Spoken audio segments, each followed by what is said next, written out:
The anesthesia from the surgery hadn't worn off yet, and I was sobbing and blubbering as I clung to the doctor I had a crush on for years. Introduce your child to someone as handsome as you, I told him when I came to. The doctor I'd been secretly in love with was now my boyfriend.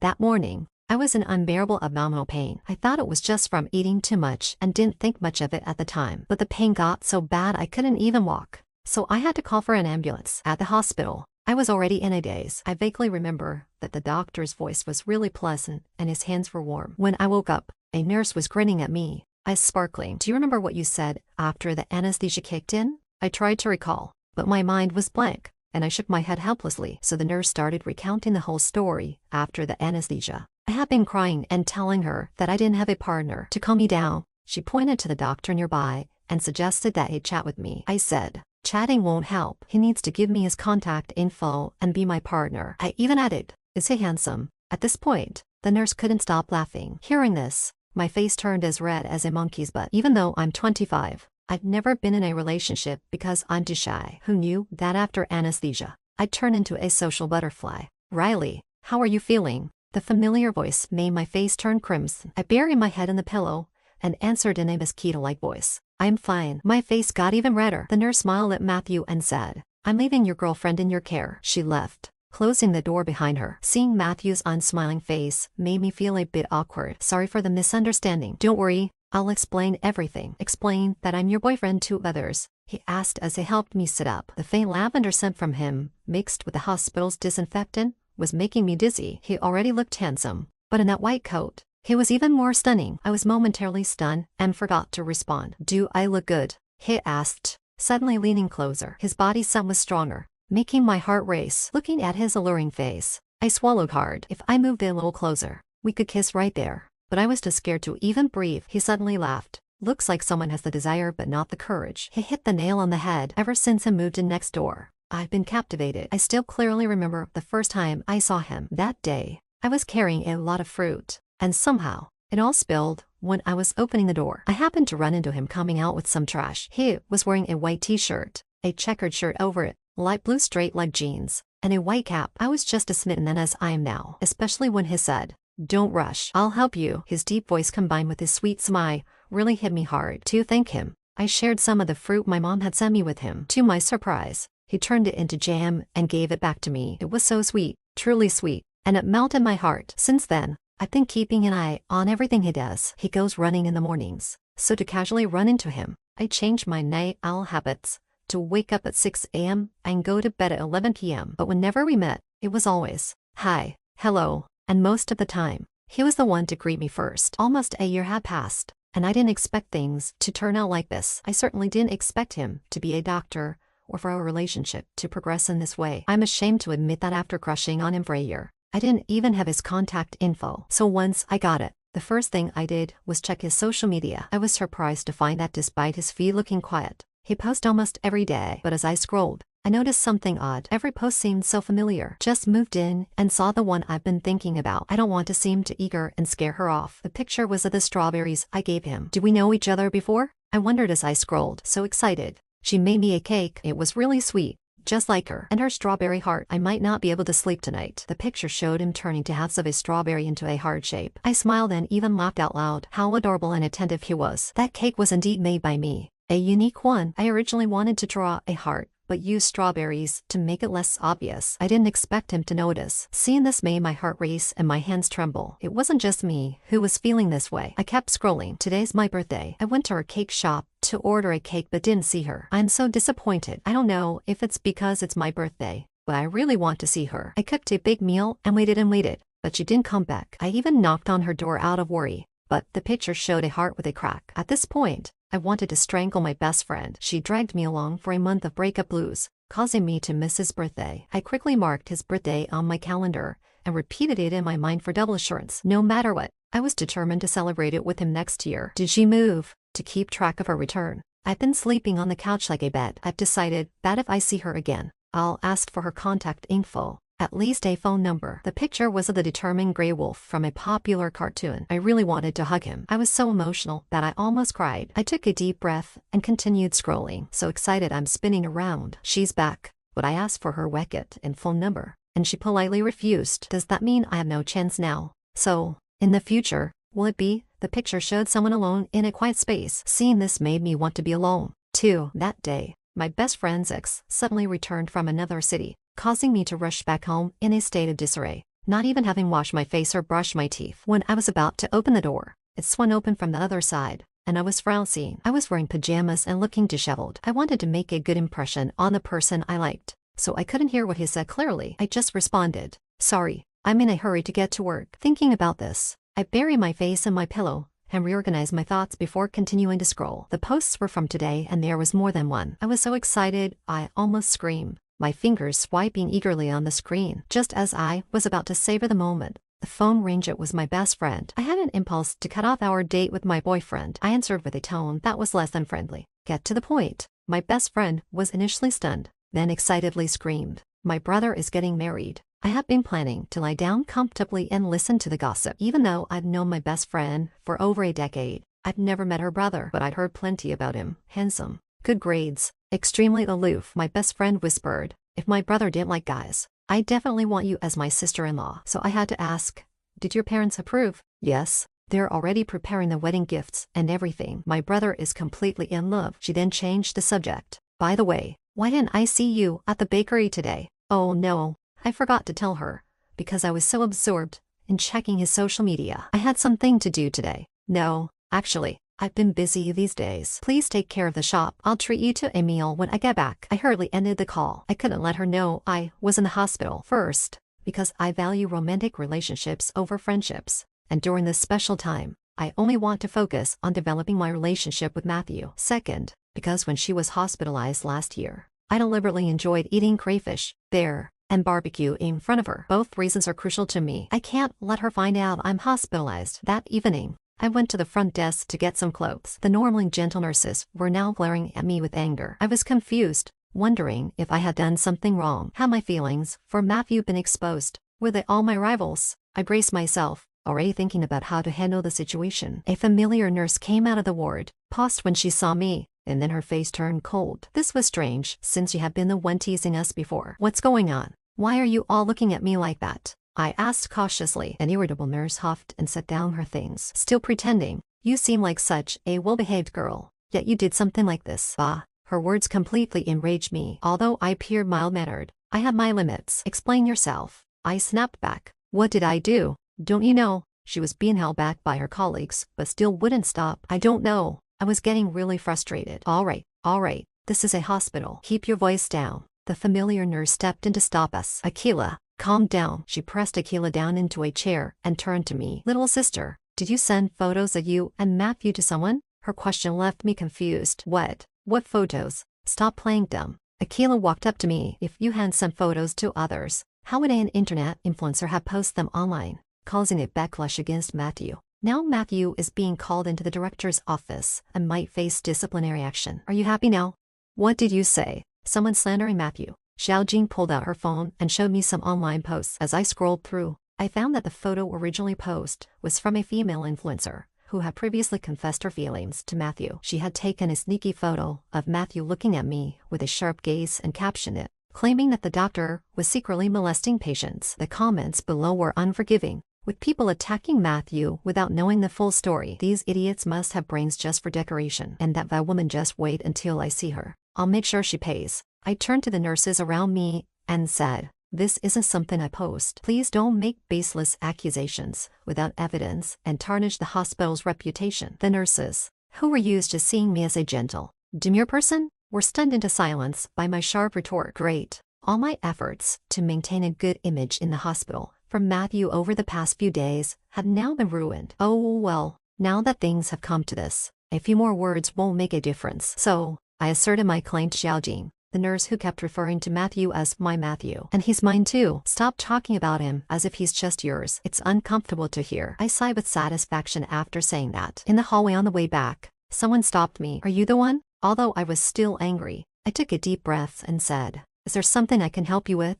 Instead of answering, she scrutinized me from top to bottom and walked around me. Her gaze was like that of someone examining an animal, which I found unpleasant. "If there's nothing else, I'll be going back to my room." "Hey, don't leave," She blocked my path. I want to talk to you alone about Matthew. Honestly, if she had mentioned Matthew, I wouldn't have wanted to be alone with her, because she exuded a palpable hostility. This place is quiet enough. Go ahead. I wanted to wrap up the conversation quickly and return to my room. I really didn't want to stay with her any longer than necessary. She sneered disdainfully and said, "Break up with Matthew. Nice. Just when I had a confrontation with a bunch of people. Now here's another one. Does she really think I'm some naive pushover?" Before I could say anything, she arrogantly flipped her hair and continued, "I'm his childhood friend. I know him well. If it weren't for you tempting him, he wouldn't have chosen you. You're just a two-faced schemer, sweet in public but poisonous behind the scenes. I can't stand by and watch you ruin him." Me, tempting. I was completely bewildered. Seeing her haughty face, I suddenly realized she must be that failed confessing influencer, same one Xiaojing has shown me pictures of before. I had even visited her latest stream to learn more about her. But this doesn't seem like the same person I was warned about. Noticing my confusion, she began to deflect. "Stop pretending. You're the one who had someone take and post those photos of you and Matthew, right? Just so he'd acknowledge you as his girlfriend. I know you're capable of such sleazy tricks." Her voice grew sharper. "Do you know that once those photos are online, the hospital will face negative repercussions, and Matthew will definitely be fired? So, you're threatening me now, though sometimes I'm not the sharpest." Her tone and arrogance were quite clear. She proudly crossed her legs and folded her arms. "Half right. First, I want you to know your place. Second, I want Matthew to understand what kind of woman is truly suitable for him." I gave her a dismissive once-over and sneered. "I don't know what kind of woman is best for him, but I do know that someone like—" I paused, giving her another look. "Someone like you isn't." She looked infuriated and slammed the table. "You—" I cut her off. "Me, I'm perfectly fine. Did you think I wouldn't recognize you without your filters? I want to ask you something that you know. Spreading false rumors is illegal. You claim to like Matthew, but you're defaming him. Are you trying to take advantage of the situation to win his favor?" Her face was burning with rage as she shouted, "Rumors? How else would you explain that photo? If he gets criticized, he'll only clear things up once we're together again. This is his punishment for rejecting me. As long as you two can't be together, it's fine." Her face was now triumphant. I leaned closer and whispered in her ear, "Oh, really? Without his permission? Sharing and uploading someone else's photos can be considered a violation of their right to their image. Oh, you might not be familiar with the law, so I'll let it slide this time. But let's talk ethics. You might not get it. As his childhood friend and neighbor for years, you knew that what you were doing could hurt him, yet you did it anyway, all while pretending to act in his best interest." My voice grew louder, attracting more attention. I wanted everyone to hear, so I continued, "In reality, you're just seeking revenge for your failed confession, and hoping he and I break up so you can get your chance. Stop hiding behind the guise of righteousness. This is all about your own selfish desires, isn't it?" Her embarrassment turned to fury, and she raised her hand to hit me. I grabbed her arm. "Ladies don't resort to physical violence. Miss, did my words hit a nerve? Are you all right? Did she bully you?" Matthew's voice interrupted. Seeing Matthew, she instantly transformed into a tearful little green tea, raising her arm to complain. "Matthew, look at your girlfriend." She tried to hit me. I was only pointing out the impact of the online situation on you. Matthew didn't even look at her, but carefully examined me before turning to her and saying, "Let me make this clear one last time. Stay out of my affairs. I used to consider you like a sister, but now you're just a stranger. Also, I'll be suing you for defamation. Be prepared." Hearing this, she pushed her way through the crowd of onlookers and ran away. Matthew took my hand with an apologetic look. "I'm sorry. I didn't know she would." I shook my head and waved my hand. "It's not your fault. I know. I'll head back to my room now. Bye." I quickly returned to my room, feeling anxious. I wondered if Matthew had seen my confrontational behavior and whether it would make him dislike me. During my stay in the hospital, I realized just how popular Matthew was. People of all ages admired him, both for his looks and his medical skills. The previous incident didn't seem to have affected him much, but that influencer definitely rattled me. His popularity made me feel insecure. I had originally planned to confess after leaving the hospital, but now I had to move up my timeline. "Are you on duty tonight?" I asked, pretending not to care as I took a big sip of porridge. "It's so hot." I overacted, my face turning red and my tongue sticking out like a little puppy. He quickly set down the porridge and came over. "Let me see." He poured me a glass of ice water and frowned. Today's batch was a bit rushed and still a bit hot. I looked at him with wide eyes as if I had discovered something new. "So, did you make this porridge?" He chuckled and lightly tapped my head. "Where would you find anyone packing food in a thermos?" He was so sweet. He had stayed up all night to make porridge for me, and to be honest, I was deeply touched. "These next few days will be tough on you, but once you're out of the hospital, I'll cook something special for you," he said, tidying up. "Good looking, a great cook, and no wonder so many women are interested in him. Every time Matthew came to my room, the number of nurses and strange women outside at least doubled. And there were even a bunch of little kids calling him Big Brother. When Matthew wasn't looking, I made a funny face at the kids. Unexpectedly, an 8-year-old girl in a princess dress walked right in, clinging to Matthew's arm and sweetly asking, "Dr. Brother, who's prettier, me or the auntie? Why should he be called Big Brother, and I'm auntie?" This little girl. I watched Matthew, also curious about his answer. Matthew gently removed the little girl's hand and answered seriously, "Everyone is the most beautiful in the eyes of someone special to them. She's especially important to me, so she's definitely the most beautiful, irreplaceable." The little girl laughed and clapped. "That's just like how my dad answers." "Great job." The kids scattered, leaving me feeling embarrassed. My face was so red, I wanted to hide under the covers. Those impromptu romantic words were quite overwhelming. Matthew gazed at me with an expectant look in his eyes. "What do you think of what I just said?" "Just to clarify, it's not just for the kids. He really value you. And I like you." His words made me feel like I was burning up. I slowly pulled the covers up over my head and whispered, "I like you too." He suddenly moved closer, his lips almost touching mine. "What did you say?" I didn't hear. I thought he genuinely didn't hear. So I tried to sit up to say it clearly, but my mouth ended up brushing against his nose, startling me like a frightened turtle, and I quickly retreated under the covers, too shy to speak. Sorry about that." Matthew seemed startled as well. "I didn't mean to. I understand." After this incident, things between Matthew and me became a bit awkward. Even accidentally touching fingers made us blush for ages. When we stared at each other, we'd also blush. He took me out for a walk, holding hands. Our palms were sweaty, our smiles were stiff, and we walked in unison, like we were stepping on each other's feet. "This is my first relationship." To break the ice, I decided to speak up first. To my surprise, he said it at the same time as me. We looked at each other and laughed, which eased the tension a lot. We felt much more natural with each other. "Do you feel pressured if I say I want to date you with marriage as the goal?" Matthew asked, a bit shy but with a determined look. Could I tell him that I felt the same way? From the moment I met him, I wanted a lifelong relationship with him. Seeing that I didn't answer, he thought I was shy and quickly added, "It's okay. I just mentioned it casually. A lifelong commitment does need time. I'm not in a hurry. Take your time to get to know me." What should I do? Hearing him say that made me anxious, but it seemed I couldn't bring myself to say it. After all, we had just started dating. In the silence, I saw him take out a card and a few folded A4 sheets of paper from his pocket. He handed them to me while explaining, "This is my salary card, and these are my credit report and medical checkup forms. I'm not rushing you. I just want you to know more about me. Don't feel pressured." He sighed heavily, but his face was red up to his neck. Seeing his flustered and shy expression, I impulsively stood on my tiptoes and tried to give him a light peck on the cheek to show him how much I liked him. But because of the nervousness and my height, I ended up cramping and toppled over onto him. The atmosphere became awkward, and our gaze locked even more awkwardly. Cough. He cleared his throat. His face flushed. "There's no need to be so excited." Matthew's warmth made my heart race. I quickly tried to explain as I got up. "I just wanted to kiss you before I could even stand up straight." Matthew wrapped me in his arms, pulling me closer. "Let me handle this kind of thing from now on." Before I could even blush, his lips were already on mine. It was just a brief kiss, but it left me utterly dizzy. As he was about to take me back to my room, he whispered in my ear, "There are too many people outside. Once you're discharged, we can have a proper kiss." When I came back to my senses, he was already gone, and my face was burning with embarrassment. He must have misunderstood that I was silent on the way back because I was unhappy with him, so he thought I was just a desperate woman. Thinking of this, I wrapped myself up in bed like a cocoon and thought, "Help, why do I always embarrass myself in front of him?" After a while of silence, I sat her day up again. I needed to explain this properly. I'm not that kind of casual woman. It's just that I have feelings for him. But that makes it even harder to explain. As a dating novice, I could only turn to my experienced best friend for help. As soon as my best friend picked up the phone, she let out an excited squeal that made me hold back what I was about to say. "Girl, I was just about to call you. Remember I told you I have a sister-in-law?" Oh, yes. What's up?" "I've been so busy with Matthew that I've forgotten to gossip with my best friend. Let me tell you, my sister-in-law is super fierce. Can you imagine?" "Oh my gosh.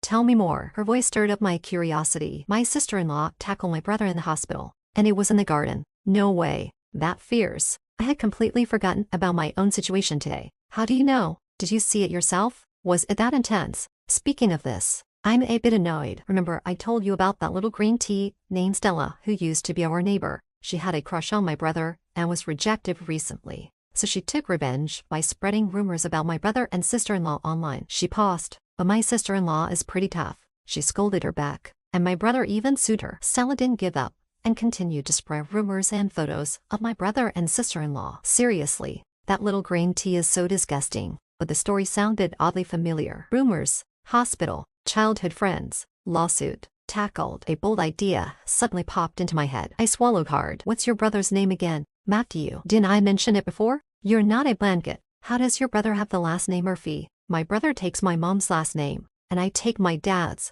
my best friend said, realizing something was off. Hold on. Don't hang up. A minute later, my best friend's voice was filled with shock. So you're my sister-in-law, and the person in the hospital was you. Before I could react, the voice on the other end said, Sister-in-law, I'm bringing the whole family over to see you. Her tone clearly indicated she was upset that I had kept the dating and hospitalization secret. Is there still time to explain? It seemed too late. I vaguely heard her call for the Blanchetts. So, is it still okay for me to get discharged now? Although I've met the Blanchetts a few times and they've been nice to me, the relationship between a daughter's friend and a daughter-in-law should be different, right? Thinking of this, I immediately became anxious. I wanted to text Matthew, but he was on a night shift today. What should I do? While I was anxiously pondering, Matthew appeared in my hospital room. He immediately took my hand and, afraid of any misunderstanding, quickly explained, I didn't know you were friends with my sister until just now. If I had known earlier, I wouldn't have had to wait so long.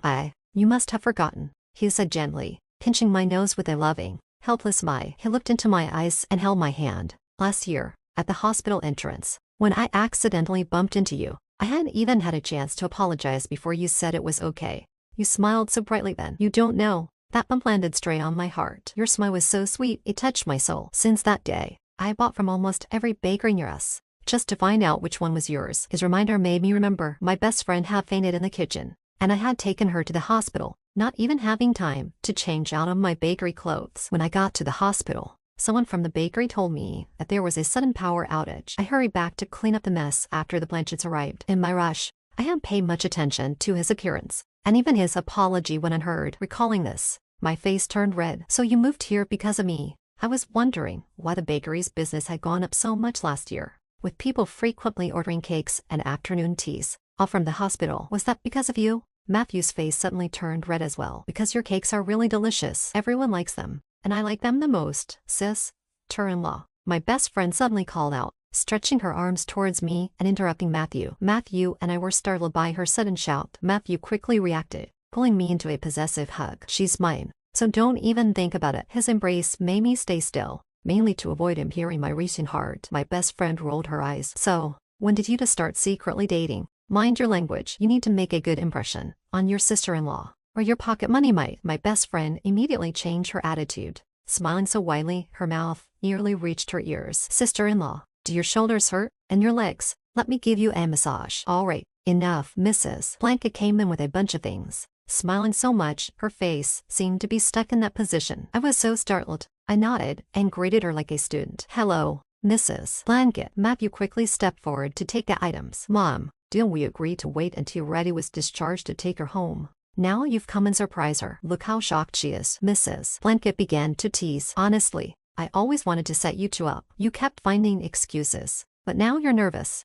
Matthew looked embarrassed. I didn't know you were talking about Riley. If I had known, Matthew's mom chuckled. Oh, we know you can't wait to marry her. Can you? She then turned to me, holding my hand. So, Riley, what do you think? Great. I'm fumbling at a crucial moment. Stuttering, Matthew sighed deeply. Mom, marriage is a big deal. Riley needs time. You can still date after getting married, right? Mrs. Blanket looked at me. I nodded obediently. Yes, whatever Mrs. Blanket said was right. Matthew, now excited and red-faced, said, can we arrange a meeting with both families once she's discharged? What do Matthew's parents like? Mature and sunny. What don't they like? My hair seems a bit long. Do I need a trim? Seeing him flail around like a child, it seemed that the accidental slip about dating after marriage might not be such a bad thing after all. As for the online controversy, with Matthew's parents clarifying the situation and our engagement, the focus shifted entirely to Stella. People called her a heartless schemer who couldn't stand others being happy. Some even reported the products she sold as substandard, leading to stomach issues and allergic reactions. In no time, she became the target of public disdain, and there were even incidents of people throwing paint at her house, forcing her to move. See, Karma really is a thing, my best friend said, laughing uncontrollably. At that moment, Matthew came back from work. Seeing her pulling me into a beer session, he gave her a light smack on the head. You're coming over too often lately, interrupting our time alone. Riley's stomach isn't great, and you keep having her drink. Do you want me to kick you out? He said, taking the beer away. My best friend gave me a pleading look. Given the friend and sister-in-law situation, how could I not help? She's been dumped again, so she's not in the best mood. I hurriedly grabbed a few bottles of beer. After all, I had almost given up drinking after moving in with Matthew, so when I finally had the chance, I wasn't about to let it slip by. My best friend, terrified that her brother might kick her out in the middle of the night, nodded eagerly, like a little chip packing at rice, saying, "Yes, that's right, isn't it?" Sweet moments always pass by so joyfully. I've been living with Matthew for 6 months now. During this time, I've found that I'm increasingly dependent on him. He takes care of me with such attentiveness. In the 6 months we've been together, we really argue seriously. Occasionally, we had small disagreements, but before we go to bed, we always talk things over and resolve any issues. Even my own mother has complained about how well Matthew treats me, saying, with her temper, only you can tolerate her. Matthew often ruffles my hair and says, girlfriends are meant to be pampered. Besides, I'm so boring and busy, and she hasn't complained about me. I'm the lucky one. I snuggled up to him, wrapping my arms around him, and asked, so when do you plan to marry Miss Sue? He became so excited that he was almost incoherent. Really? Can we? Are you sure? I've always known that he dreams of marrying me. I've heard him talking in his sleep several times. Riley, I finally married you. We're getting married. He would laugh joyfully in his sleep, but since he was worried that proposing might put pressure on me, we agreed to live together for a year before getting married. When I suddenly brought it up, could he not be happy? That same day, Matthew arranged for our families to meet and discuss the wedding. The date was set for this Saturday. On Saturday, he was as nervous as if he were getting married himself. He got up early. Even though the plans were already set in stone, he was as anxious as someone about to give a speech, constantly kneeling and repeating, Mom and Dad, please entrust Riley to me. I will spend my life making her laugh and keeping her happy, watching his awkward actions. I couldn't help but smile happily, like a kid watching a classmate nervously recite in front of the class. But plans always change. As we were about to enter the hotel, Matthew suddenly received a phone call and looked panicked. Riley, tell my parents I'm sorry. There's an urgent issue at the hospital. I need to go back. My parents understand Matthew's job, so they weren't upset. I wasn't either, though I felt a bit disappointed. I was really looking forward to this day, but I imagine Matthew was even more disappointed. His anticipation was just as great as mine. That afternoon, I saw news about a city being locked down due to an infectious disease. It was reported that the disease spreads quickly and can be fatal. I anxiously went to the hospital lobby to wait for him, staying from the afternoon until 10 p.m. When I finally saw him, I hugged him tightly as if he might disappear the next moment. I knew he had responsibilities as a doctor, and I knew that my actions might only add to his stress, but I couldn't control myself. Matthew also held me tightly, resting his chin on my hair. I can't trust anyone else with you. He pulled me back and looked into my eyes with unwavering determination. So, I'll take good care of myself. And of course, I hope you take good care of yourself too. Yeah, I'll wait for you to marry me, I said, burying my head in his chest, trying to dry the tears that had fallen. That night, he went back to pack, continually hugging me and saying, wait for me to come back and take good care of yourself. I don't remember how many times he kissed me. I don't remember how many times I reminded him to stay safe, or how many medicines and clothes I prepared for him. When I sent him off, I suddenly felt a pang of regret, but the car was already far away. I chased the car until my legs were too weak to continue, crying out in agony, you must come back safely and marry me. The virus spread quickly, and many cities had cases. Lockdowns were everywhere, and people were on edge. I was anxious every day. Although I really followed the news, I started watching it obsessively. Whenever I saw reports of people dying from the disease, I get so nervous that my heart felt like it was leaping into my throat. Matthew, knowing I was worried, often sent me short messages like, don't worry, take care of yourself. I wanted to send him messages saying how much I missed him, but I ended up writing, yeah, you too. Mom came over to stay with me, and she's been feeding me, so while I put on some weight many times, Matthew would send messages at 3 a.m. To avoid missing any of his messages, I kept my phone by my pillow, waiting for his replies, so I could only sleep once I knew he was safe. Recent news reported many deaths, making it even harder for me to sleep. Several times I tried video calling him, but he never answered, which made me even more anxious. Can I hear your voice? I'm so worried about you. I read that this disease causes respiratory issues and makes it hard for people to speak. As time passed, I grew more desperate. I even threatened him in a message, if you don't come back safely, I'll forget you and marry someone else. But I never sent it. Instead, I wrote, "You must take care of yourself and stay safe." That night, I couldn't sleep at all, holding my phone tightly and constantly checking Matthew's profile picture. At 2 a.m., he finally replied, "Don't worry, I'm fine. I just miss you so much. I have good news, he'll be back next week." Seeing this message, I cried even harder. I really couldn't lose him. He was the one I was meant to marry. So I replied, "I'll be waiting with the household registration book." Matthew responded immediately, "See you at the Civil Affairs Bureau, little wife." Haha, that night, he chatted with me more than he had in the entire month he'd been gone. I smiled like a fool, reading each word of our conversation. Tonight, I still couldn't sleep, but this time it was from excitement. Perhaps it was because of the restless month, but my stomach felt uncomfortable, and I didn't want to eat anything. My mom kept urging me to eat more, fearing that when Matthew came back, he'd be upset to see me like this. I tried, but even a little food made me feel bloated and uncomfortable. I couldn't even stand the smell of cake anymore. During Matthew's absence, I kept making mistakes with baking, and my best friend insisted I stop and sell cakes outside instead. She noticed me vomiting in the bathroom and asked with raised eyebrows, "When did your period come?" I thought for a moment and calculated, it seems to be delayed by half a month. Suddenly, I was shocked. "So, am I pregnant?" I asked, my voice trembling with anxiety. My best friend danced with excitement. "I'm going to be an aunt. I need to tell my parents." I quickly grabbed her hand. "Let's go to the hospital first. What if it's not true? They'd be so disappointed." After the hospital visit, holding the test report and feeling my belly, I still couldn't believe it. Despite living together for 6 months, Matthew had always been so considerate. He'd said that even though I'm his fiancée, he worried that I might regret being with him, find him boring, or complain about his busy schedule, and end up finding another man. He didn't want to create any trouble for me, so we kept things mostly affectionate kisses, hugs, and playful lifts, except for one time, on my dad's birthday, when Matthew had a few drinks, and I deliberately teased him, leading to a passionate moment. Just thinking about his reaction that day, his strong chest, and everything else made me blush. My heart raced. I touched my flushed face and texted, "When you come back, I have some good news for you." That night was lively at our home, with my parents, Matthew's parents, and my best friend all gathered. They were all so dramatic, buying big bags of nutritional supplements, baby clothes, and even a stroller. My mom said, "Riley, don't worry, we'll keep this a secret. When Matthew comes back,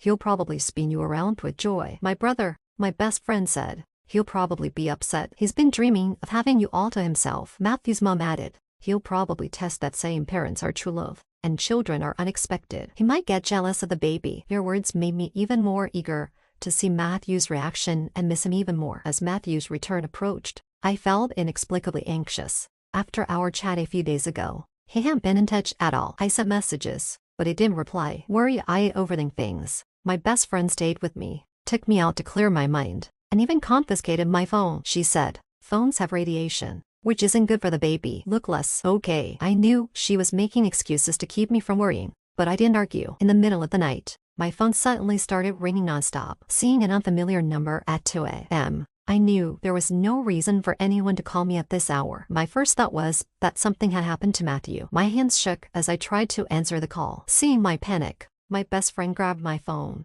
"I'll answer it." She looked worried too. I tried to convince myself, No, it might be Matthew. His phone might be dead. When the call connected, the person on the other end simply said, "Sister-in-law." Before falling silent, I anxiously gripped the edge of the bed. "When is Matthew coming back?" He's infected," the voice said, sounding hoarse. In an instant, I felt so cold, as if every last bit of strength in my body had been drained away. Before I even finished hearing what the other person was saying, I lost consciousness. When I woke up, it was already the third day. Staring at the hospital ceiling, I muttered, "How is Matthew doing?" As I said this, my heart felt like it was being pierced by needles, but I couldn't bring myself to cry. My mom gently brushed my hair and said, "Silly child, Matthew will be fine. You need to take care of yourself. If Matthew comes back and finds you like this, it'll hurt him even more. Don't forget, there's still your baby to think about." I nodded and murmured, "I'll wait for him to come back. He said he would, and he's never lied to me." I lay in bed, trying not to think too much, but tears flowed uncontrollably. No matter how I tried to control or wipe them,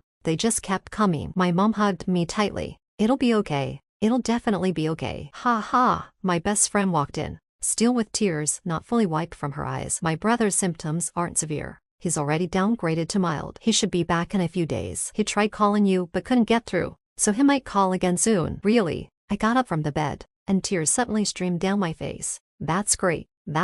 I knew he wouldn't leave me. At that moment, My phone rang. It was a video call from Matthew. I quickly composed myself, took several deep breaths, and forced a few smiles before answering. Sorry, little wife, for making you worry, Matthew said, saluting in an officer's-like manner. Then he continued, you've lost so much weight. Haven't you been eating well? Your eyes are red too. Have you been crying? I'm sorry for making you suffer with me. The scene changed as he started to act all cute. Look, I've lost weight too, but it's because I miss you. When I get back, I'm going to hug you tight, kiss you, and stick to you like glue. Normally, I'd be shy about saying that my mom was still around, but now I just smiled and said, yeah, I miss you too, and the baby misses you too. The baby. Matthew was taken aback at first, then sounded a bit aggrieved. So, do you love me or more? I couldn't help but laugh and cry at the same time. I love both, he replied seriously. Don't worry, whether it's a boy or a girl, I'll have my parents take care of them. No one can disturb our little world. Are you even speaking English? My best friend,